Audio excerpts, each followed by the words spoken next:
आपके साइंस की टीचर।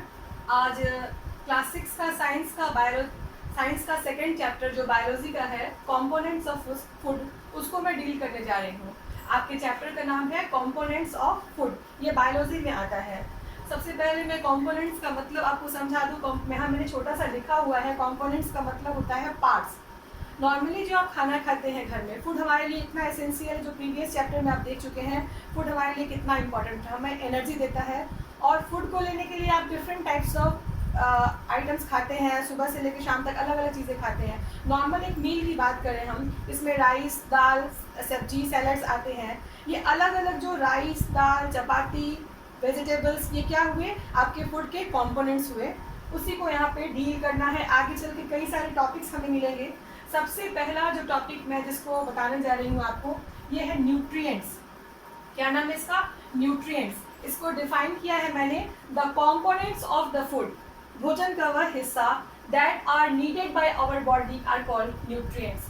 हमें अपने आप को सर्वाइव करने के लिए, डिफरेंट फंक्शंस को करने के लिए कई तरह के फूड आइटम की ज़रूरत पड़ती है। वो सारे फूड के जो हिस्से होते हैं, अलग अलग जो कंपोनेंट्स होता है, उसी को हम कहते हैं न्यूट्रिएंट्स। ठीक है। न्यूट्रिएंट्स के एग्जाम्पल में मैंने यहाँ पे 6 एग्जाम्पल लिखे हैं, और उसको कम से कम वर्ड्स में चाहा है कि आपको डिफाइन करके समझा दे कि क्या होता है। पहला है carbohydrates, proteins, fats, vitamins, minerals and roughage. ठीक है, फिर से मैं बोलती हूँ, carbohydrate, protein, fats, vitamins, minerals and roughage. Carbohydrates, बहुत पहले से साइंस में या नॉर्मली भी आप कार्बोहाइड्रेट्स का नाम सुनते आ रहे हैं। और कार्बोहाइड्रेट्स होता क्या है? कार्बोहाइड्रेट को वन लाइन में अगर डिफाइन करना हो, मेन सोर्स ऑफ एनर्जी, ऊर्जा का मुख्य स्रोत। राइस, दाल, अगर आपको चॉकलेट्स ना भी मिले तो आपका काम चल जाएगा, बिस्किट ना भी मिले तो काम चल जाएगा। मेन जो आपका फूड होता है, मेन मील होता है, वो कार्बोहाइड्रेट होता है। एग्जाम्पल बहुत ही कॉमन मैंने दिया है ताकि आप समझ पाए, राइस, पोटैटो एक्सेट्रा, इसमें चपाती भी आएगा। सेकेंड है प्रोटीन्स।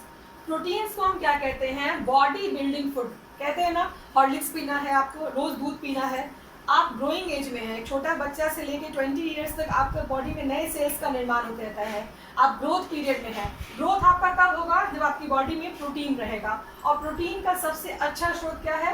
सोर्सेज क्या है? Pulses, milk, egg, meat etcetera. ठीक है, तो प्रोटीन को अगर आपसे कोई पूछेगा प्रोटीन क्या होता है, आप बोलेंगे प्रोटीन वो न्यूट्रिएंट होता है जो हमारे बॉडी के निर्माण में काम करता है, बॉडी बिल्डिंग में काम करता है।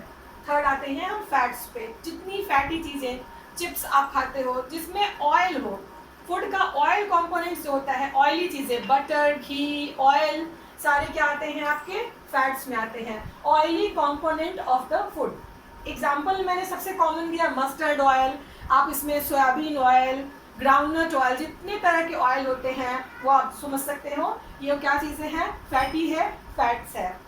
Number 4, vitamins. विटामिन्स क्या होते हैं? बहुत कम मात्रा में ज़रूरत होती है, बट बहुत एसेंशियल है। क्यों? हमारी बॉडी को क्या करता है? Protect our body from diseases. हमारी बॉडी में अंदर से भी एक सिस्टम है, जो बाहर के इन्फेक्शन से, कोई इन्फेक्शस एजेंट आता है गलती से, तो हमारी बॉडी का अपना एक सिस्टम है, इम्यून सिस्टम, उसको बनाने में विटामिन्स का बहुत बड़ा रोल होता है, बहुत एसेंशियल है। ये कहाँ से मिलता है हमें? फ्रूट्स, वेजिटेबल्स, होल ग्रेन्स, इनसे मिलता है। ठीक है। मिनरल्स, मिनरल्स में मेटल्स, वो एलिमेंट्स आते हैं जिसकी आपकी बॉडी की ज़रूरत है। कहते हैं हमारे टिथ में कैल्शियम होता है, हमारे बोन में कैल्शियम होता है, जिंक भी ज़रूरी है। कई तरह के मेटल्स, एलिमेंट्स हमारी बॉडी में ज़रूरी होते हैं जो हमें फूड से मिलते हैं। तो क्या कह रहे हैं? Essential for proper growth. Example किससे किससे आपको मिल सकता है मिनरल्स? कैल्शियम होता है मिल्क में, स्पाइनेट, आयरन होता है इसमें, इसको कहते हैं मिनरल्स। लास्टली है आपका रफेज। रफेज जो है वो एनर्जी गिविंग तो नहीं होता है, मगर इसका हमारे डाइजेशन में बहुत एसेंशियल होता है। इसको क्या कहते हैं? फाइबर कंपोनेंट, रेशेदार चीज़ें जो हमारी बॉडी के डाइजेशन को कंप्लीट करने में बहुत एसेंशियल है। कहाँ कहाँ मिलता है आपको? सैलेड्स में, होल ग्रेन्स में, छिलके वाले चना जो होता है, भूजा जो खाते हैं आप, उसमें होता है, स्पाइनेट एक्सेट्रा। चैप्टर के अगले हिस्से में मैं आपको बता रही हूँ, जैसे आप क्लास 6 में आ गए हैं, आपको नई नई एक्टिविटीज़ बताना है, करना है, जो घर में भी कर सकते हैं, जानना है चीज़ों को जानने के लिए। तो आपका टॉपिक है, आपके बुक में दिया हुआ है, टेस्ट फॉर न्यूट्रिएंट्स।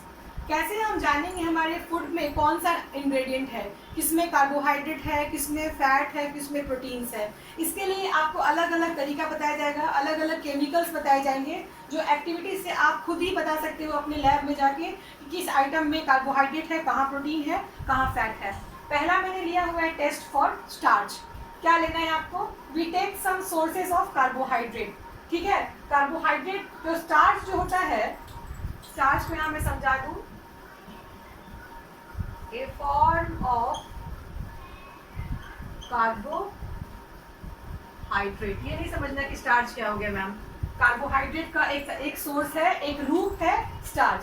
ठीक है, we take some sources of carbohydrate such as, मैंने क्या लिया है, राइस फ्लोर, चावल का आटा आप ले लीजिए। आपको मैंने बताया था राइस में कार्बोहाइड्रेट होता है, उसको एक वॉच ग्लास में लेना है, छोटे से शीशा के प्लेट जैसा होता है वॉच ग्लास में, थोड़ा सा राइस फ्लोर हमें ले लेना है। एकदम सिंपल है और आप करके देखोगे कितनी जल्दी आप पकड़ लोगे कि हाँ इसमें स्टार्च है या नहीं है।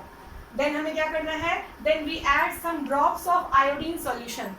हमारे लैब में इजीली अवेलेबल होता है और बिल्कुल हार्मलेस, कहीं आपको हार्म नहीं पहुंचा सकता है, आप उसको टच भी करोगे, बट वो कभी भी कोई भी एक्टिविटी हम करते हैं टीचर के प्रेजेंस में करते हैं। ठीक है, एक ड्रॉपर की सहायता से हम उस राइस फ्लोर पर क्या करेंगे, 2 या 3 बूंद हम आयोडीन सॉल्यूशन को डालते हैं। क्या होता है उसके बाद, we will find the colour of rice flour, जो उजले रंग का होगा क्या हो जाएगा, टर्न ब्लू ब्लैक, ब्लू या ब्लैक कलर का हो जाएगा, which indicates the presence of starch, a form of carbohydrate. कुछ समय के बाद आपको क्या करना है, चावल का आटा लेना है। आप पोटैटो पे भी कर सकते हो, कच्चे आलू पे कर सकते हो। ठीक है, कच्चे आलू का एक पीस लेंगे और आयोडीन सॉल्यूशन को ड्रॉपर की सहायता से 2 या 3 बूंद हम डालते हैं किसी भी कार्बोहाइड्रेट के सोर्स पर, तो उसका कलर कुछ समय के बाद ब्लू या ब्लैक कलर का हो जाएगा। और आयोडीन सॉल्यूशन के डालने के बाद अगर किसी सब्सटेंस का, किसी फूड आइटम का कलर ब्लू ब्लैक हो जाता है, ये बताता है कि उस फूड आइटम में क्या प्रेजेंट है, स्टार्च, कार्बोहाइड्रेट प्रेजेंट है।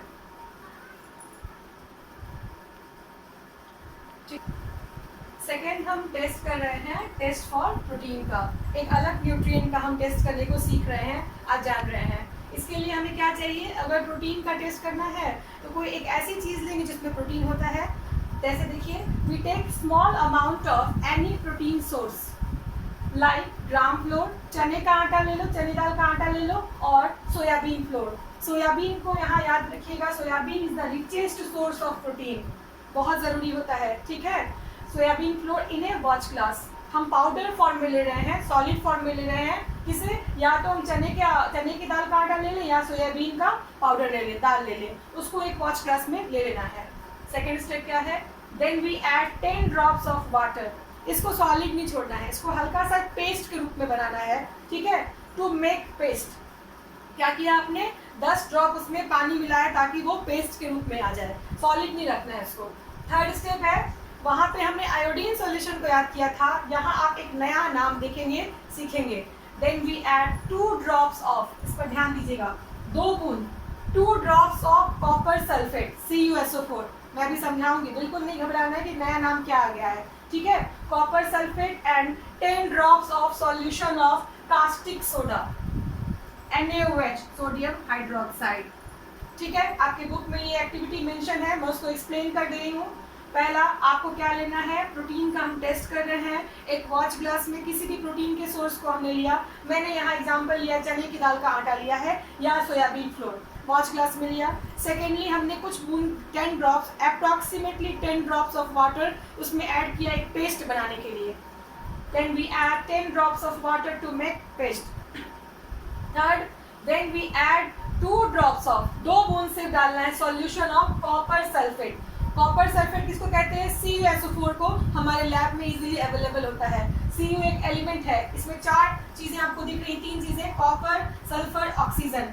आप आओगे केमिस्ट्री में आपको पढ़ाएंगे, एलिमेंट्स आपस में मिलकर कंपाउंड बनाते हैं, ये एलिमेंट्स हैं जो आपस में मिलकर कंपाउंड बनाते हैं। तो ये हमें कॉपर सल्फेट सॉल्यूशन का 2 बूंद लैब में हमारे होता है, और 10 drops of solution of, solution का मतलब लिक्विड पार्ट। ठीक है, 10 drops of solution of caustic soda, एक केमिकल नेम है और उसका फॉर्मूला क्या है, सोडियम हाइड्रोक्साइड। इसमें क्या क्या होता है, NaOH, सोडियम ऑक्सीजन हाइड्रोजन। जैसे आप केमिस्ट्री में आएंगे क्लास 7 से ही आपको मेटल्स नॉन मेटल्स पढ़ना है, आपको जानकारी मिल जाएगी। अभी आप इतना समझो, 2 सब्सटेंस को हमें लेना है और उसकी मात्रा अलग अलग है, उसकी क्वांटिटी अलग अलग है। फिक्स अमाउंट है 2 drops of copper sulphate, 10 drops of caustic soda. डालने के बाद हम कुछ मिनट तक रुकेंगे और देखेंगे उस पेस्ट का कलर में क्या परिवर्तन हो रहा है। वो पेस्ट का कलर पर्पल कलर का हो जाएगा, जैसे वहाँ ब्लू ब्लैक कलर का हुआ था। देखिए कंक्लूजन, निष्कर्ष, after few minutes the colour of the contents turn into purple which indicates the presence of protein. कुछ समय के बाद आप जब ड्रॉप सोल्यूशन डालते हो दोनों का और कुछ मिनट तक वॉच करना है, देखना है, ऑटोमेटिकली वो कलर किस कलर का हो जाएगा, पर्पल कलर का हो जाएगा। और पर्पल कलर का होने का मतलब है कि उस सब्सटेंस में क्या है, प्रोटीन है। हमारा थर्ड जो टेस्ट है वो टेस्ट फॉर फैट्स है और बहुत ही आसान है, इसमें किसी केमिकल की ज़रूरत नहीं है। इजीली आप बिना किसी लैब के घर में करके देख सकते हो और पता कर सकते हो किसी भी चीज़ में फैट है या नहीं है। सिंपल चीज़ है, we take a source of fat. मैंने क्या लिया है, लाइक बटर पराठा, ठीक है, आप कुछ भी ले सकते हो जिसमें आपको लगता है ऑयली चीज़ है, आप उसको लेना है, सिंपल, ठीक है। क्या करना है उसके बाद, then we wrap a paper, tissue paper ले लो या नॉर्मल पेपर ले लो, हमें देखना है कि क्या है इसमें, पेपर अराउंड इट, चारों तरफ से उसके आप पेपर लपेट दीजिए। कोई भी बटर वाला ऑयली चीज़ लीजिए, ऑयली सब्सटेंस जो फूड आइटम है उसको लेकर उसके चारों तरफ टिश्यू पेपर या नॉर्मल पेपर आप रैप कर दीजिए। अच्छे से रैप करने के बाद उसको छोड़ दीजिए। कुछ देर के बाद क्या देखेंगे आप, we will find oily patch on the paper। Paper को हटाएंगे, धीरे से हम हटाएंगे, पेपर फटे नहीं। पेपर हटाने के बाद आप आराम से देख सकते हो उस पर ऑयली पैचेस आपको दिख रहे हैं, तो नॉर्मली हम घर में देखते हैं, ठीक है। ये क्या बता रहा है, the patch on paper shows that the food item contains fat, है ना आसान। थर्ड स्टेप था आपका टेस्ट फॉर फैट्स। घर पे आप करेंगे क्या है, कोई भी आप फूड आइटम लो जिसमें ऑयली चीज़ आपको लगता है, मैंने बटर पराठा लिया है, सेकेंडली मैंने उस पर पेपर लपेट दिया है चारों तरफ, we wrap a paper around it, कुछ देर के लिए वेट करते हैं, we will find oily patch. Paper को धीरे से निकालोगे बिना फाड़े हुए, क्या देखोगे आप, ऑयली पैच है इस पेपर पे, और वो ऑयली पैचेस जो धब्बे होते हैं वो बताते हैं the patch on the paper shows that the food item contains fat.